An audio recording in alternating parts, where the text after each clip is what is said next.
Name the movie. I'm just kidding.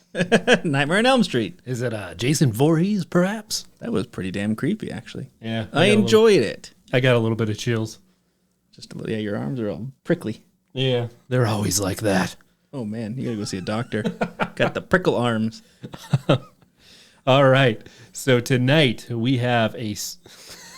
You always say that. Yeah, we don't have a special. Tonight we have a special thing for you. We've done them forever. Yeah. So tonight we're going to be doing the conspiracy iceberg again. Yeah, we're doing Tier 1, Part 2. So we're going to wrap up the entire tip of the iceberg. Entire tip. It only gets darker and deeper from here. Tonight is just the tip. But yeah, so I'm pretty excited to finish this one off. I was I don't know. I'm kind of nervous for this series because it's just going to get darker and darker and weirder and weirder. Yeah, it's so true. You know, they just say it's Tier 1, but I'm going through here and I'm like, wow, some of these are dark. One of them, actually, the first topic I'm going to be covering, I started researching it 2 days ago.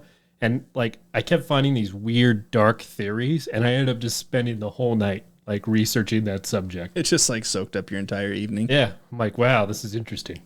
I don't know. The ones that I found, a couple of them, and this just kind of goes for this whole episode, and the last one too, is just obviously trigger warnings and stuff. We do talk about a couple things that do delve a little bit into politics and other things. So again, we're just simply reading these conspiracy theories. We're not condoning one way or another. If you have any questions on subject material, please reach out to the specialists in that field. Yeah, and I may or may not have censored one. We'll see.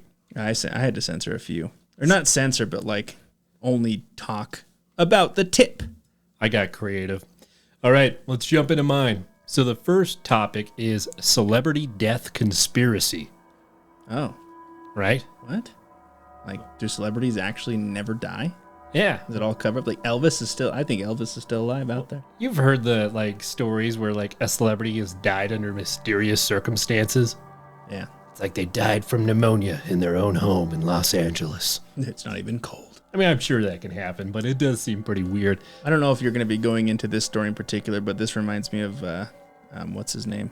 The comedian, the funny guy. John Candy? No, not John Candy. Jim Carrey, his girlfriend. What happened to his girlfriend? She died, like, mysteriously. And I guess one of the rumors is that, like, he had referenced Illuminati, and they got her. Yeah, there's a lot of Illuminati in here. Anyway. Stuff I was researching. So this one was so vague that I really had trouble figuring out what it was. So I'm going to cover 3 things I found. The first one I came across is the 27 Club, which I've heard of before. Have you heard of that? No, actually. Okay. So this one is trying to answer why so many musicians and celebrities die at the age of 27. Has there been a lot? Yeah. These theorists speculate that it is because they made a pact with the devil to become rich and famous for their souls. Man, I'm glad I made it past my 27. So you're saying you're glad you didn't make a pact with the devil to become rich and famous? Because you would have died young. Would you, if you were 18, would you have done that? You're just sitting there and some little red dude comes up with a pitchfork. He's like, hey, Britain, I'm the devil. You want to be rich and famous one day on a podcast or something weird? Oh, shit. We can't get famous. So people speculate at the age of 27, it's time to pay up.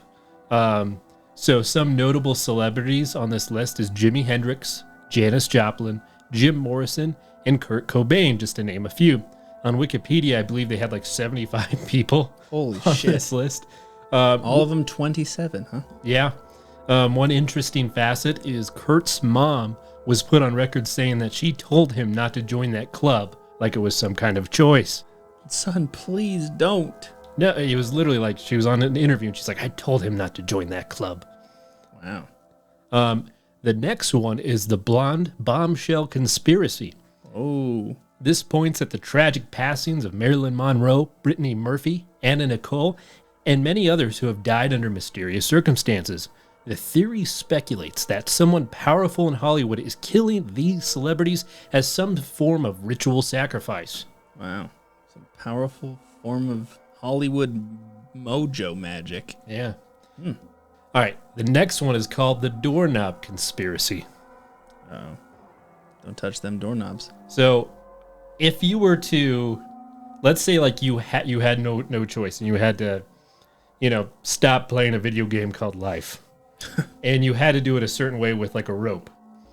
How would you decide to use that rope? What would you tie it to? That is a very dark question. Why are you asking me this? Would you pick a doorknob? No. Right? Isn't that like a weird thing to pick? Yeah.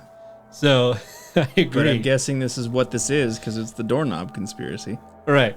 So this one is concerned with how many celebrities have committed suicide via hanging themselves on a doorknob. One would think that if one were to hang themselves, they wouldn't choose a doorknob, and speculated that some nefarious group is involved with offing these celebrities.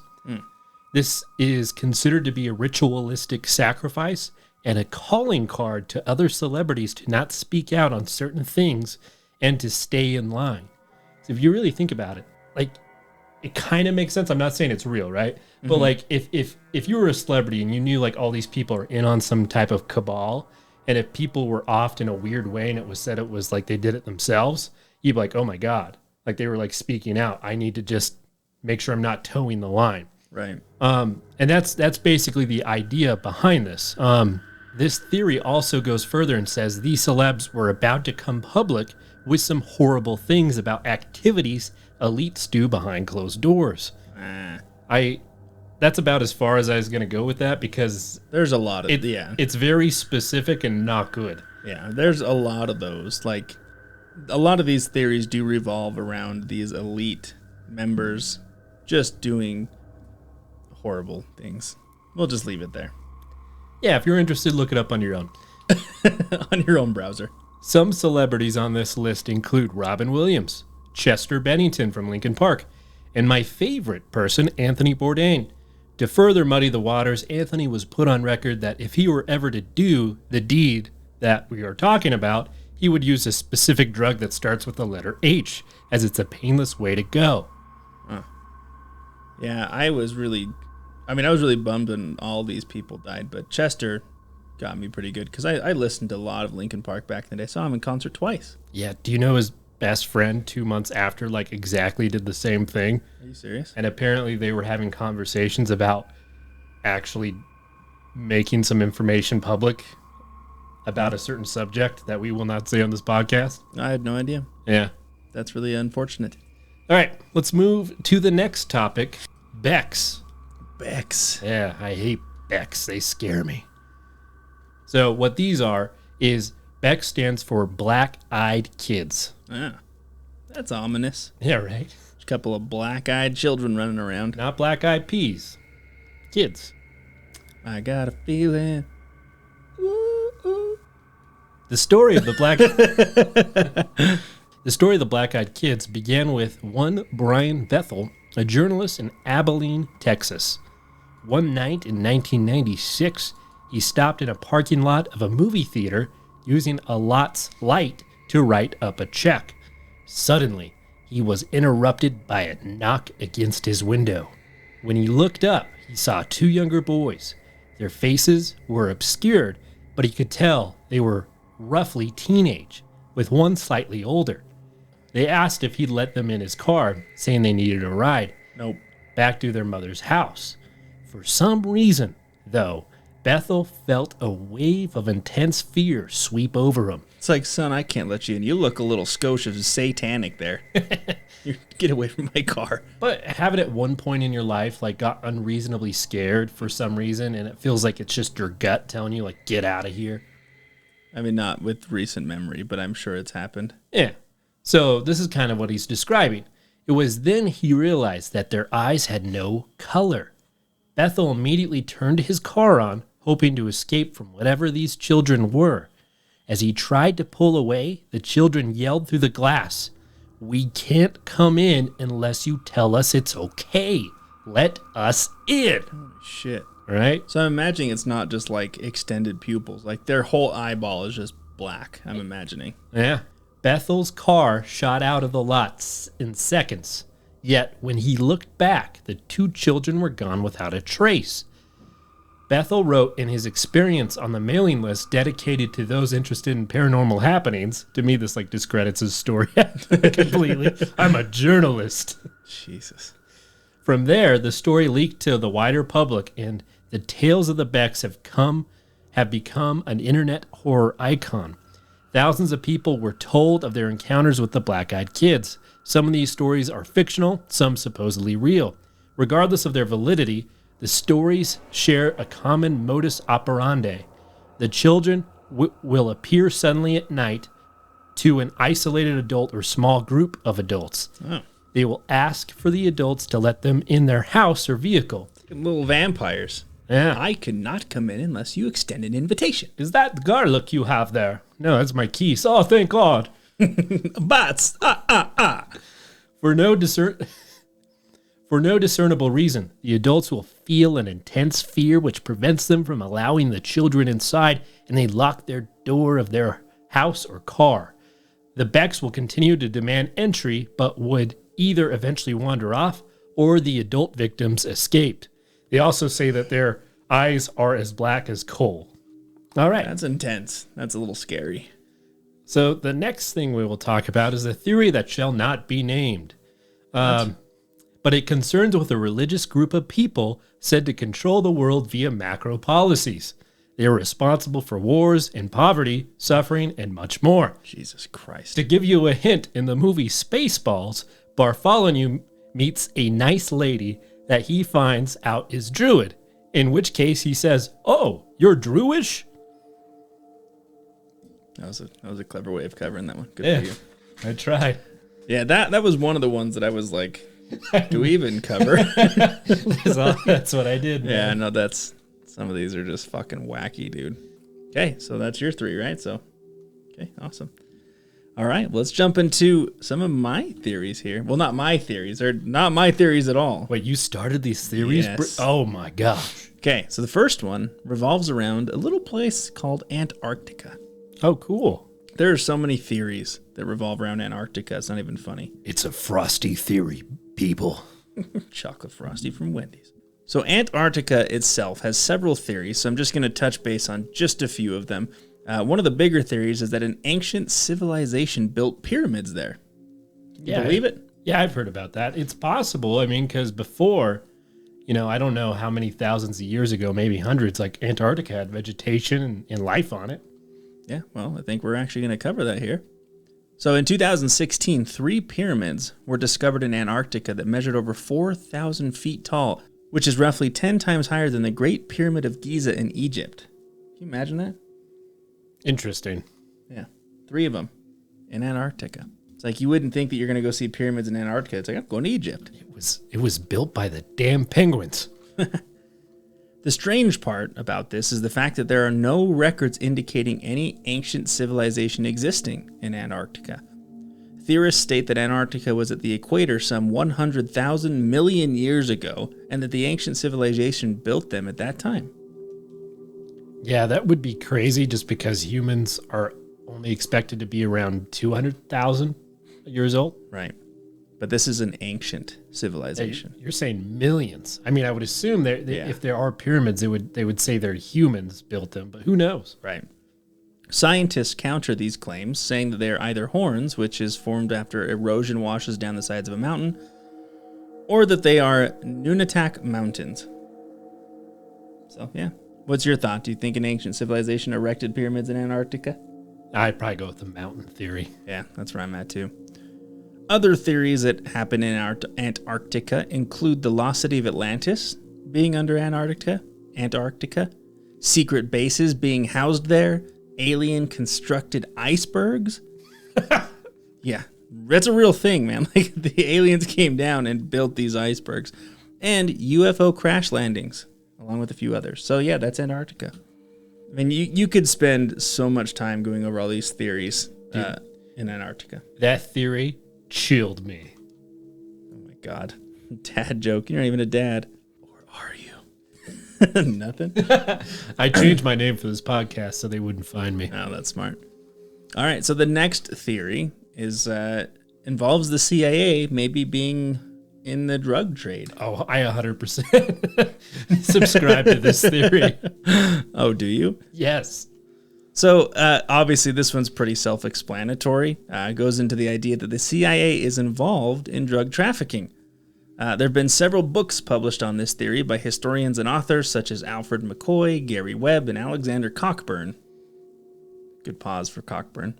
These claims have led to several investigations by the U.S. government that included hearings and reports from the United States House of Representatives, Senate, Department of Justice, and the CIA's Office of the Inspector General. So this is another theory that, like, it's just a rabbit hole. There are so many, like, there's findings in France and all sorts of other places that, like, they're like, oh, the CIA was involved in moving the drugs there. So that's a pretty big theory, and it sounds like, Clete, you believe that one. So Yes, I do. I am not educated enough on that subject to even know. All right, so this next one actually does talk about a tragedy that happened a while ago, the basement tapes. I have not heard of this. You've not? No. Okay, well, it's pretty intense. So this theory revolves around the tragedy that took place at Columbine High School on April 20th, 1999.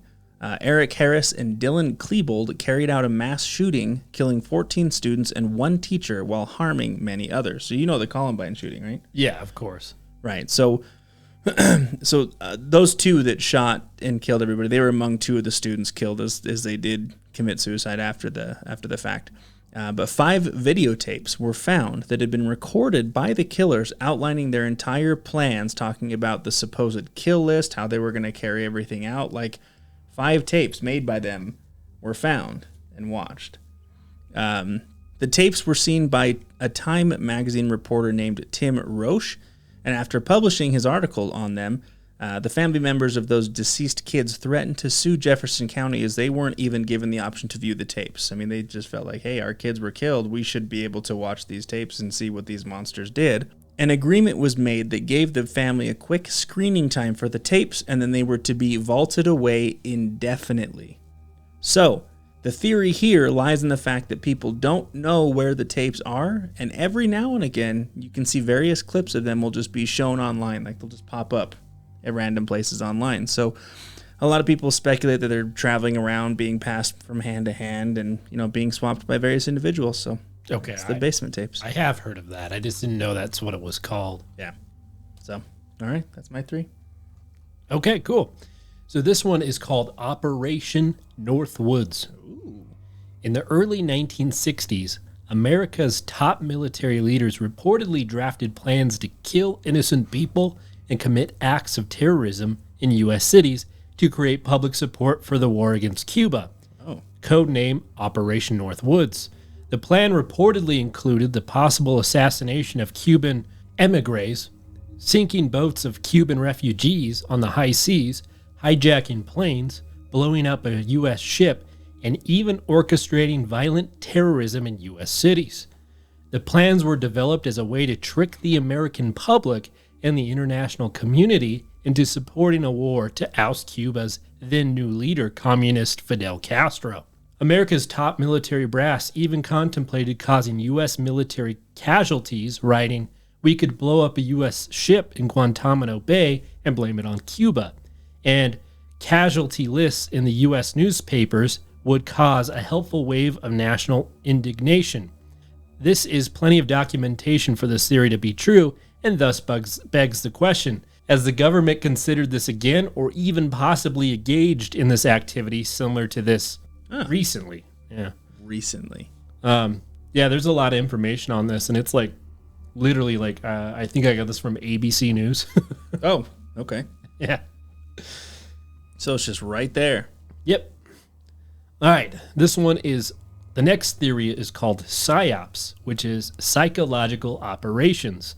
PSYOPs are operations to convey selected information and indicators to audiences to influence their emotions, motives, and objective reasoning, and ultimately the behavior of governments, organizations, groups, and individuals. Mind control.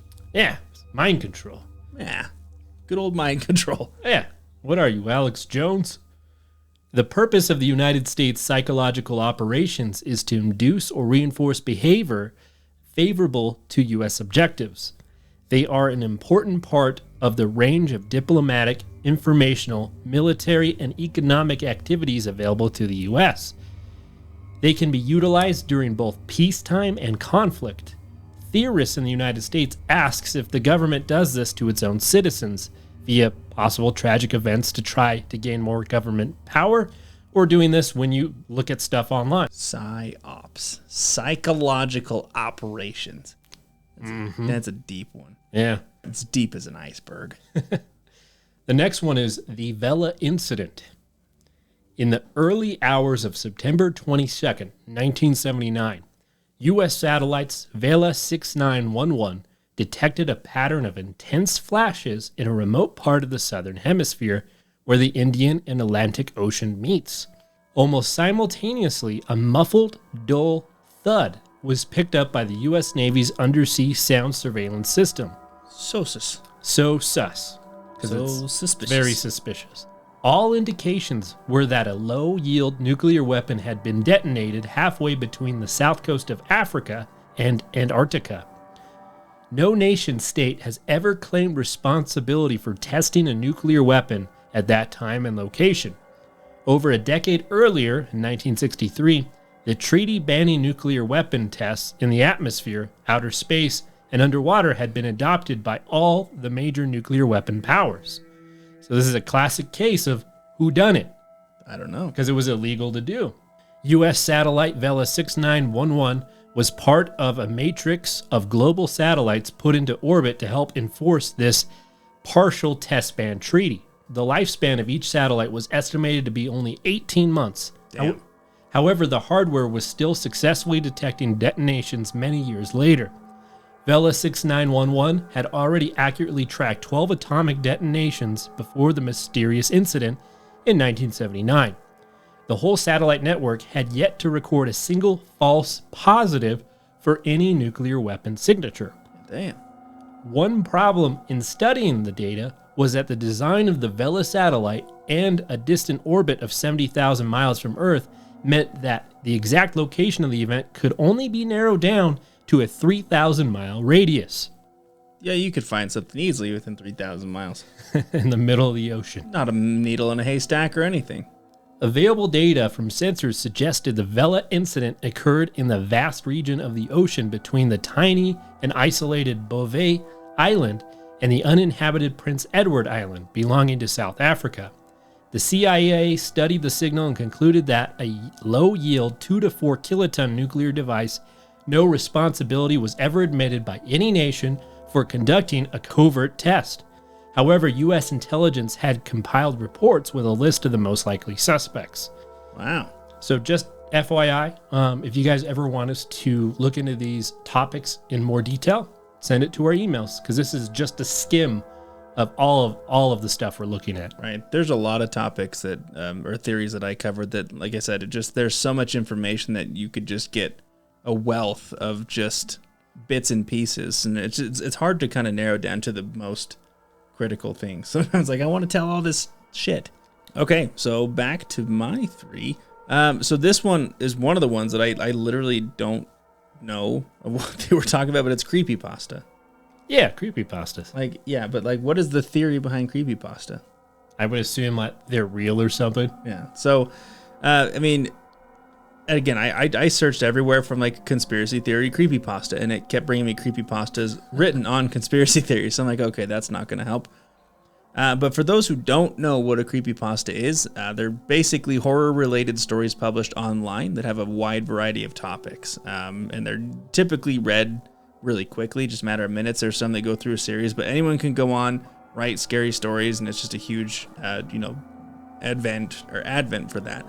Some of the most notorious creepypastas, of course, Slender Man, Russian Sleep Experiment, just to name a few. But I think, like you said, Cleet, I think the theory here was that some of these are real, or most of them are real, would be the theory behind creepypastas. So, yeah, and I think part of this theory, I think I've heard of it, because I really just read creepypastas a lot in my own time, because I want to become a better writer, especially when it comes to horror. There's a certain segment, I think it's called the SPC Foundation. I probably messed that up, but basically it's a whole genre that multiple authors write on. Anyone can write about an SPC. I know that's not the right way to say it, so don't get mad. But it's about a governmental organization that contains monsters. Okay. And sometimes there's breaches, but I know like part of that theory is that governmental organization exists. Oh, okay.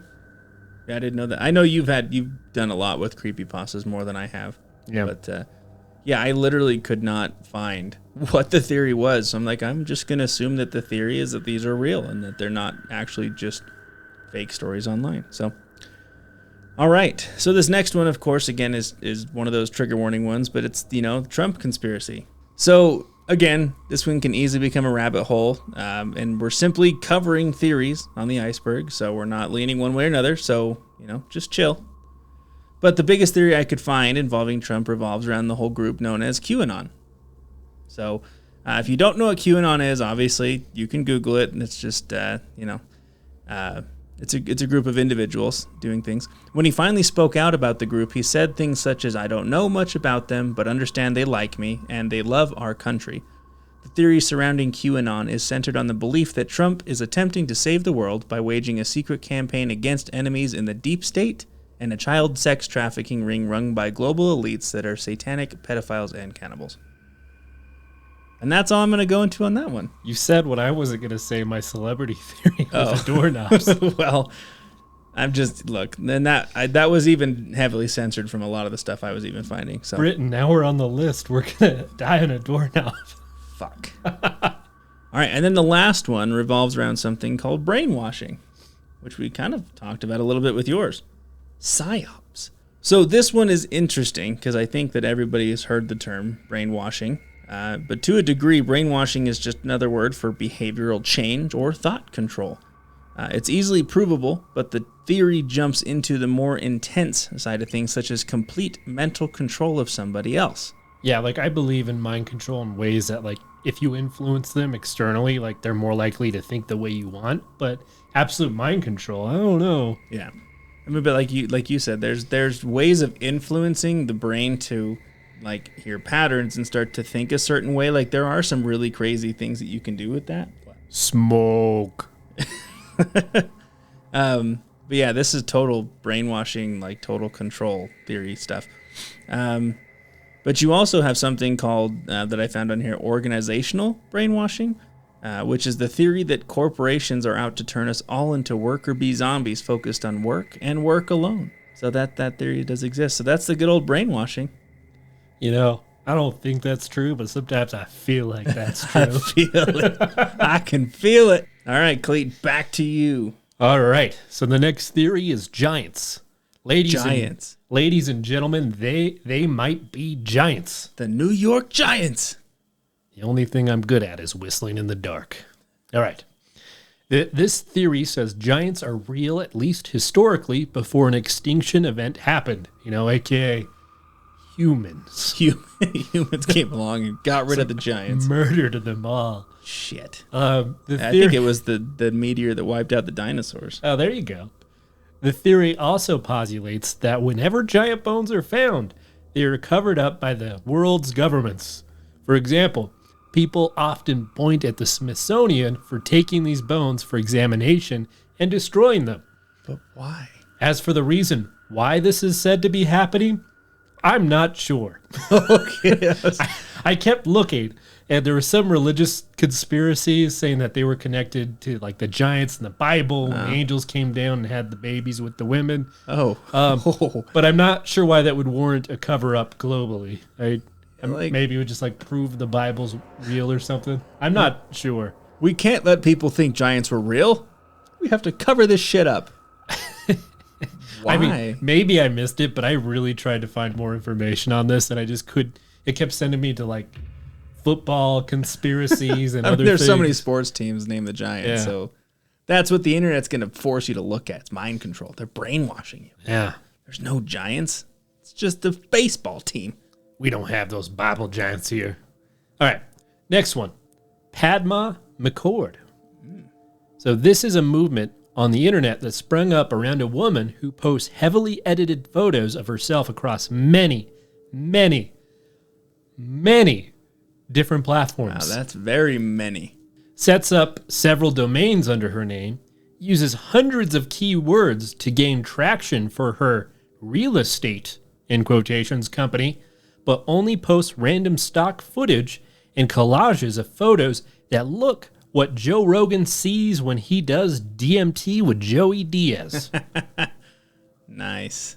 Some say this is some kind of AI, not human, gaining intelligence and mimicking human behavior on the World Wide Web. Some believe it is the work of a mentally ill woman seeking attention. Ouch. So some believe it's code for an underground sex trafficking ring, as well as the opposing viewpoint that it's a code for someone begging for help that is being sex trafficked. The theories are wild and many.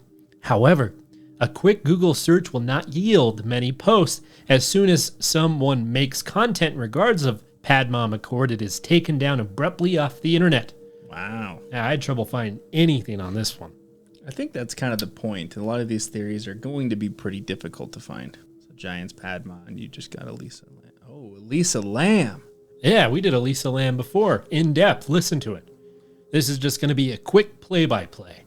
So, Elisa Lam, on January 26, 2013, she arrived in LA. She had just come by Amtrak train from San Diego and was headed to Santa Cruz as part of her solo trip around the West Coast.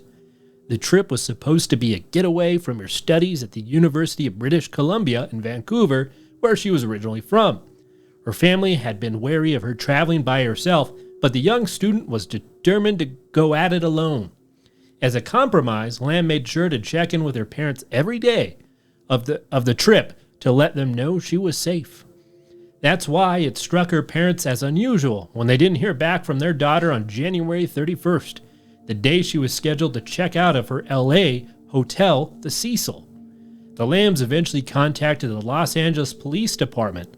The police searched the premises of the Cecil Hotel but couldn't find her. Police soon released the surveillance footage taken from the cameras at the Cecil Hotel on their website. This is where things took a turn into the truly bizarre. The hotel video showed Elisa Lam in one of the elevators on the date of her disappearance, acting rather strangely. Look at the video. Yeah, it's an insane. If you haven't watched the video, you definitely should take the time to watch it and listen to our episode on it. Yeah. In the pixelated footage, Lam can be seen stepping in the elevator and pushing all the floor buttons. She steps in and out of the elevator, poking her head out sideways toward the hotel's hallway in between. She peers out of the elevator another few times before stepping out of the elevator entirely. The last minute of the video shows Lam standing by the left side of the door, moving her hands in random gestures. Nobody else was captured on the video except Lam. Public reaction to this inexplicable video crossed all the way to Canada and China, where Lam's family is originally from. The 4-minute video of Lam's strange elevator episode has amassed tens of millions of views. On February 19th, 2 weeks after the video was published by authorities, maintenance workers Santiago Lopez found Elisa Lam's dead body floating in one of the hotel water tanks. Lopez made the discovery after responding to complaints from the hotel patrons about the low water pressure and how weird the taste of the water was coming from the tap. Not to mention that it was like a blackish hue. Yeah. One guest was like, "This is great water." Well, and we covered it in the episode too, but that water tank also was responsible for like a little coffee shop. Yeah, right. So a lot of people got coffee that contained that water. Extra carbon. Yeah, I don't know. That whole Elisa Lam thing is pretty wild. I still think, obviously, I think she was murdered. Yeah. I think the theories point towards an employee doing it because they were smart enough to avoid any camera detection. Mm-hmm. They knew the camera angles. They knew how to get up there without triggering the alarm. Anyway, just listen to that episode. There's so much that goes on with that. Okay. So another one that could potentially be triggering, but we're going to talk about the Epstein links.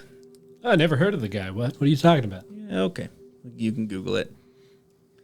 So this theory goes into the belief that Epstein had a lot of blackmail. A lot of blackmail, a lot of different people. With a big chunk of it being very powerful people throughout the world. Most of us know what Epstein was involved in, and maybe we will cover him more in the future if you want us to. But the other side of this theory is that his death was due to these elite individuals getting to him before the blackmail could see the light of day. Yeah, I mean, sometimes you want to say like Occam's razor would say like it's a conspiracy and not true. And so Occam's razor is like the least amount of assumptions in a theory often points towards the truth. Mm-hmm. But like with Epstein and him dying in jail and like the video evidence disappearing, like the camera malfunctioned and the guards didn't check on him, sometimes Occam's razor kind of points to the fact that maybe he was murdered by a bunch of elites. Yeah, and again, we know that this is a topic that it causes a lot of divide. So, you know, I mean, look, this was a very big thing for a lot of people. But I don't know. It was sketchy. Did you watch the Netflix show on Epstein? That thing was wild. So yeah. Anyway, the theory states that he was murdered in a cell by a bunch of elites because he had a lot of blackmail that showed them on his island getaway of naughty bad things. Okay. Anyway, the Lolita Express. Yeah. This next one is actually pretty intense. This is the Tara Calico picture. You heard of Tara Calico? Nope. So on September 20th, 1988, Tara Calico left for her daily bike ride at roughly 9:30 a.m. She was unfortunately never seen or heard from again. This theory involves a mysterious Polaroid picture that was found on June 15th, 1989. The picture is of an unidentified woman and a little boy, both gagged with duct tape and arms bound behind their backs.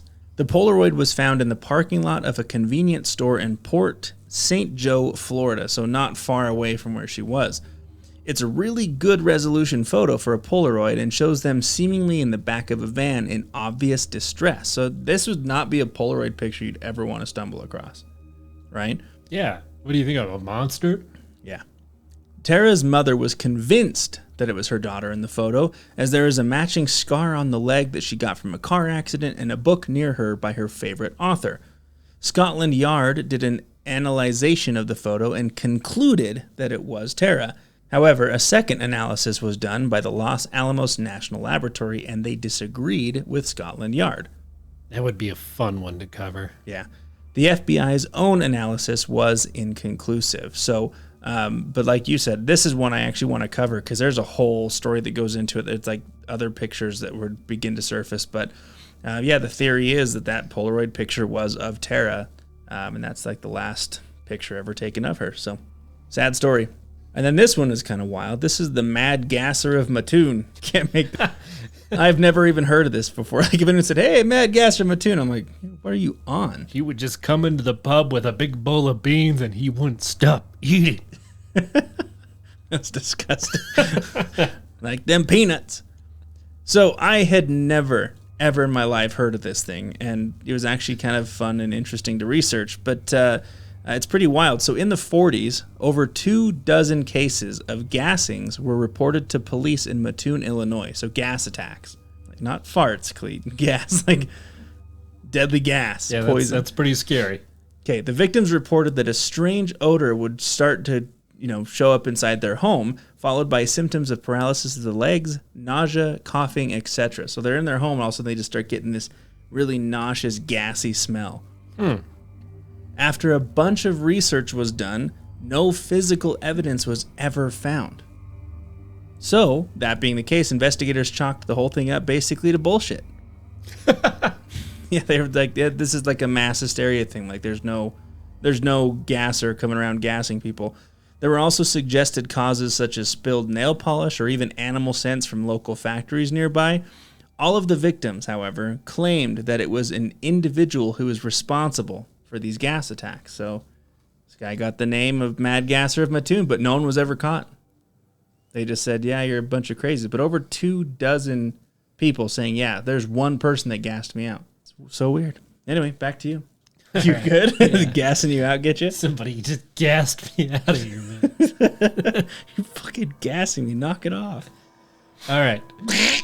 So this one, it's called Stonehenge. I've heard of that place. Nobody's heard of Stonehenge. Oh, I mean, I've never heard of that place. This topic hasn't been beat to hell before. No way.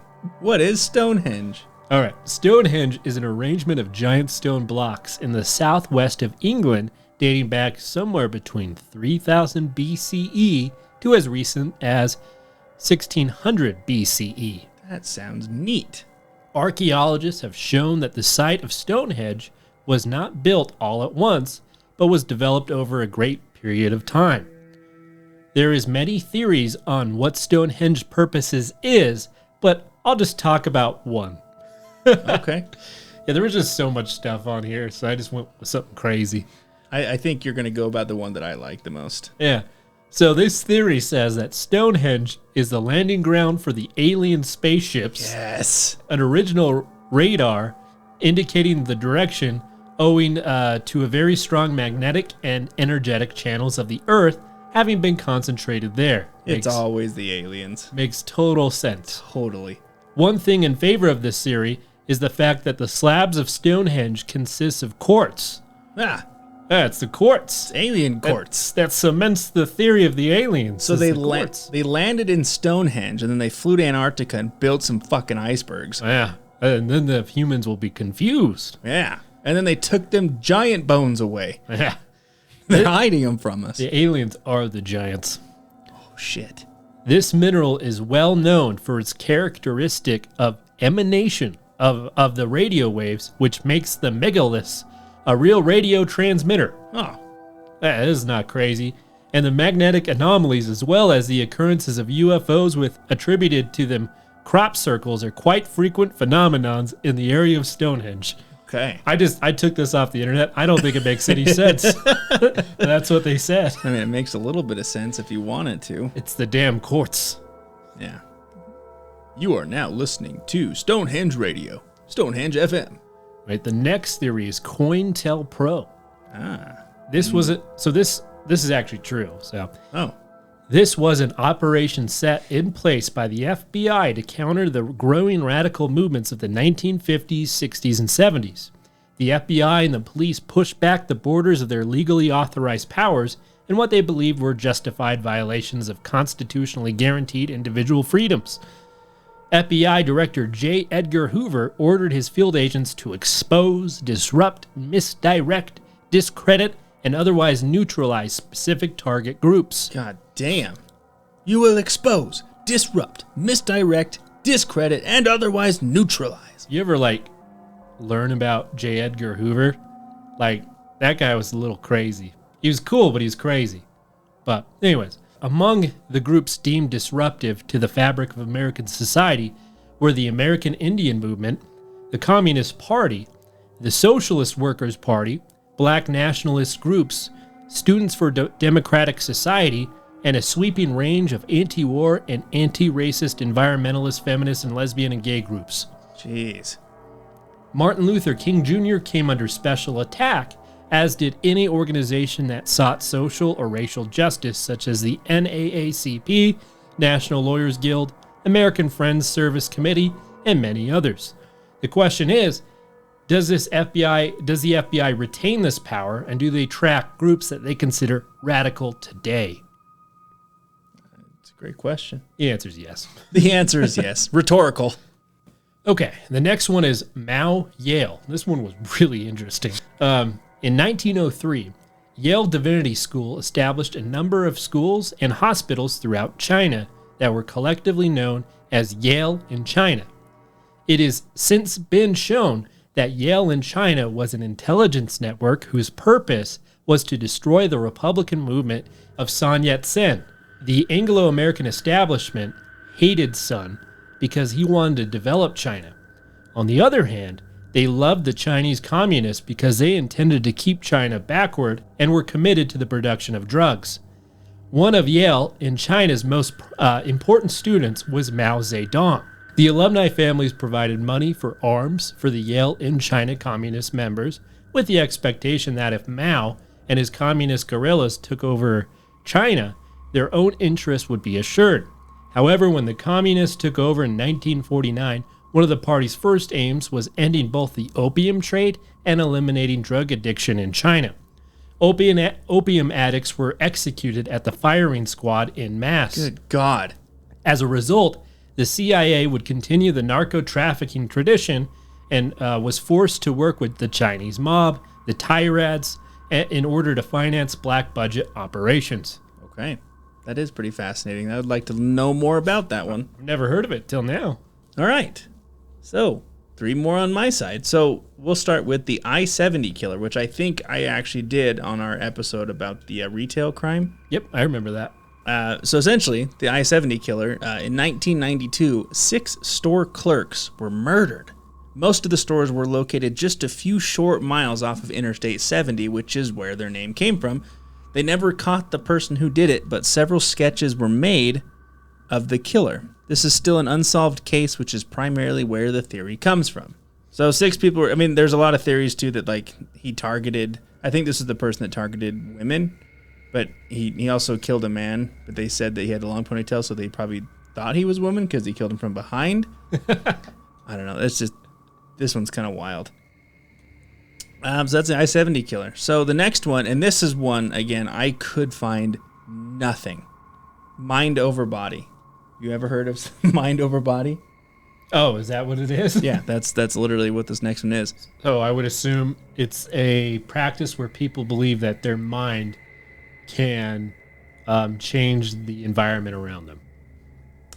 I mean, you're kind of so one I could find. I mean, you might be spot on, but what I found was it's basically the theory that the mind will construct a sense of ownership over our bodies.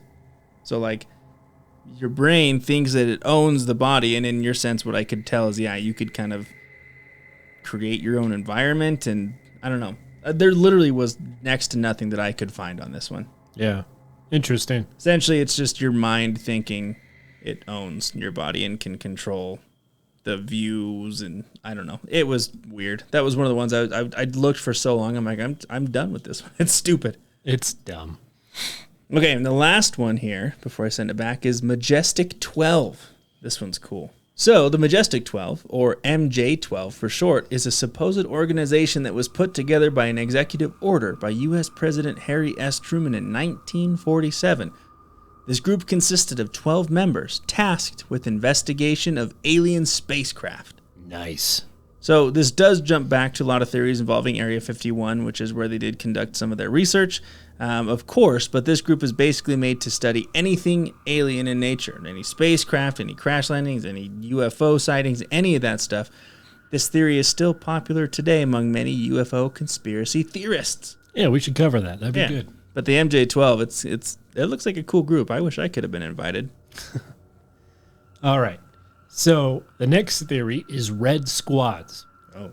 In the United States, Red Squads were police intelligence units that specialize in infiltrating, conducting countermeasures, and gathering intelligence on political and social groups during the 20th century.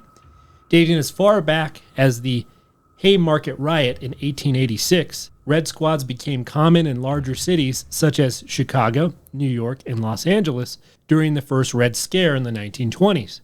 They were set up as specialized units of city police departments as a weapon against labor unions, communists, anarchists, and other dissidents. So essentially, if you lean too far left or right on the political spectrum, you could be a target of the government. Oh. The question is, again, which I keep asking because I keep getting the same subjects, does the government still engage in this activity? I mean, you got to be honest. A lot of these conspiracy theories is just government focused. There's so much around the government. Yeah. The next one is The Secret. The Secret. Yeah. The Secret of all Secrets. Yeah. The secret, also known as a law of attraction, is the idea that because of our connection with the universal energy force, our thoughts and feelings have the ability to manipulate this energy force to our liking. According to The Secret, our thoughts and feelings attract a corresponding energy to ourselves. If our thoughts are negative, we attract negative things. If our feelings are positive, we will attract positive things. The essential message of The Secret is that we all have the power to determine our own destiny. We can all create our own reality. Through fully and consistently applying the law of attraction, we can be who we want to be and have everything we want to have. Yeah, that sounds like a lot of baloney to me. I could just tell you were just eating that up. Isn't that a book? Isn't that what it is? Yeah. It was a book, The Secret. A dumb book. Wow. Did you read it? No. But I've had friends like, you need to try this, and guess what? They're still where they are at. The next one is acupuncture. Acupuncture is a 3,000-year-old Chinese therapy that involves inserting tiny needles into various vital energy points throughout the human body. I'm curious to do it. Have you ever done it? No, but my mom used to when I was a kid. She was really into that. Apparently, it cured her migraines. I mean, I know a lot of people that really benefit from it, but I'm kind of nervous to try it. I want to get stabbed a few thousand times. Yeah. It's like, why do you have a box of opium-laced needles next to the regular needles? You better get the right needles in. Hundreds of these acupoints connect to the 12 main chi/life energy channels known as meridians. Each meridian is related to and named after a specific organ or function, the main 12 being the lung, colon, stomach, spleen, heart, intestine, triple warmer, What? pericardium, bladder, gallbladder, kidney, and liver meridians. So wait, they're going to stab you in the colon? Yeah, right through it. And then right through your triple warmer? What the fuck is my triple warmer? It's your butt. I'm just kidding. I have no idea. That's a quad warmer. Literally, though, what is the triple warmer? I didn't look it up, man. All right, for those who want... We're going to look it up right now. Fuck it. Fuck it. What is a triple warmer? Meridian. Wow, first thing. What? So the triple warmer is the meridian that controls our fight, flight, or freeze response. Oh. Yeah. That's a weird... I've never heard it referred to as the triple warmer. My triple warmer's going off. Am I going to fight, flight, or freeze? Through skillful application and combination of acupoint needles, blockages of chi flow are overcome and healthy energy restores balances throughout the body. In 2003, the World Health Organization assessed and compiled a list of over 100 ailments for which acupuncture treatment has proven effective.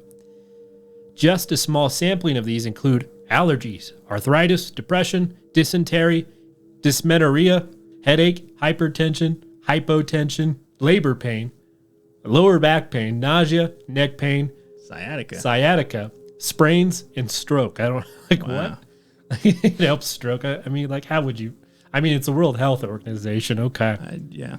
I suppose a conspiracy is articles posted on the internet to discredit or disparage acupuncture's image, so that people will take more of a Westerner's traditional route via pills. If only there was some kind of like oil that might be essential. See, I just had to put that in there because I kept trying to find like the conspiracy behind acupuncture, and there was just nothing. Yeah, I think that a lot of these conspiracy theories are just the mere existence of it. Like, oh, it doesn't exist. Well, it definitely does. Yeah, I think it's like, I think the conspiracy is trying to discredit something that people can do easily versus paying like some big corporation to cure their problems. Right. Okay. All right. So should we wrap up with the last three then? Yep. Final three.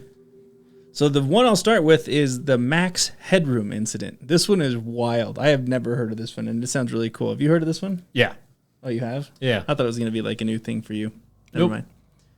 On November 22nd, 1987, two separate television broadcast stations in Chicago, Illinois were hijacked. Viewers who were happily watching the regular scheduled programming were then confused as a video of an unidentified person wearing a Max Headroom mask and costume appeared. For those who don't know who Max Headroom is, like myself before researching, he was a British fictional artificial intelligence character who is known for his wit and pitch-shifting voice. So did you know of Max Headroom before this whole thing happened? So Like, did you know who he was, or do you just know him because of this thing? yeah, I know him because of this thing. Yeah. Okay.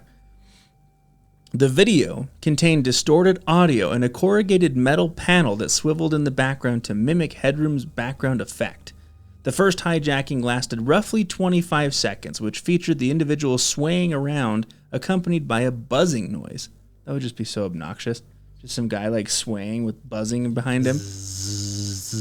The second intrusion lasted roughly 90 seconds, which featured the individual making references to Max Headroom's Coca-Cola endorsement. Wasn't he hitting his butt with something too? We'll get there.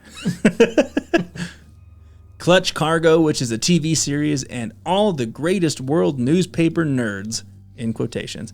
The video ended with the person getting their bare ass spanked by a woman with the fly swatter, returning to normal programming. That's hot. Right? Like, So the theory was like they never caught him, right? The culprits were never caught. They're like, why would you do this? What was the whole point? It was just to fuck with people. Like, you don't do that. It's to mess with people. They were trying to do it for a cause, Britain. They had a message for the world. He wanted everyone to see his bum. All right, so the next one is something called the UN Agenda. So this essentially piggybacks off of the New World Order theory that we discussed in part 1, but essentially this is the idea that the United Nations is trying to build up to a New World Order status. That's it. That's the theory. Go UN. And then the last thing that we'll end with here is androids. Androids. They're coming for us all, Cleet. This theory, again, is pretty self-explanatory, but the idea of robots with human appearances will eventually take over the world. Any open-source operating system used for smartphones and computers are androids as well, so theorists who buy into this believe that one day the machines will eventually overtake the humans and rule the world. Damn. Technology is coming. You've seen the Terminator. Yeah, is that what's going to happen? Yeah. My phone grabs a gun. Why does my new phone have arms and legs? It's starting to backtalk me. Siri, I said shut up. You said what? What? All right. So that is the entire tip of the iceberg. So basically tier 1, which is the most watered down tier. Yeah. Stuff we can all see. I'm kind of excited to go into tier 2, you know? I think tier 1 was already kind of like towing the line of like not It's what okay. most people know. Yeah. But I do worry because just like what you said is like it's kind of okay. I think we're going to get stuff that's just not okay. I'm excited. You're like, that's the point. That's why I wanted to do this. Yeah. But again, as with everything that we cover, of course, if you want more information on these, please reach out to the professionals and specialists in the field. We're simply here to just talk about information and share stories. All right. And if you're listening to this, please like, share, and subscribe on YouTube. Remember, the sooner we get to 100 subscribers, we'll add the new feature with the ghost box. So that'll be really fun. Anyways, as always, thank you for entering the abyss. Until next time.